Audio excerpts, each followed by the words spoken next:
Keflavík komnir í úrslit í bikarnum. Þetta var sýnd veiði en ekki gefin, þetta Hamars úrslitið. Þetta var sýnd veiði en ekki gefin. Hvað þurftu að gera til að vinna þennan? Við þurftum bara að standa saman, gera það saman, spila góða vörn og við gerum það jafnvægt hvort mér. Við erum á leiðinni í bikarúrslitin í 27. skiptið. Big Ben Keflavík einhvern veginn á móti Hamri Þór sem hefur aldrei komið þangað. En það skiptir vantilega engu máli þegar það komið á svona vörn.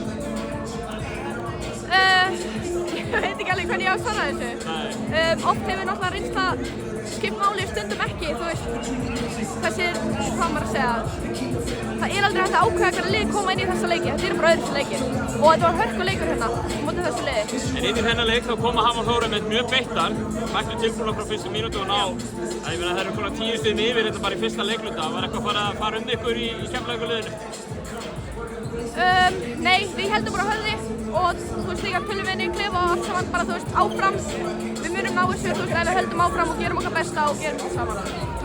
Klassískasta spurning eftir svona er hvaða mótherra viltu sjá í úrslitunum? Er það Tindastóll eða Grindavík sem langar að spila mótið á laugardaginn? Mér er alveg sama. Það breytir ekki. Við þurfum bara að gera okkar sem lið. Kærar þakkir Emilía og gangi ykkur vel. Já, takk fyrir.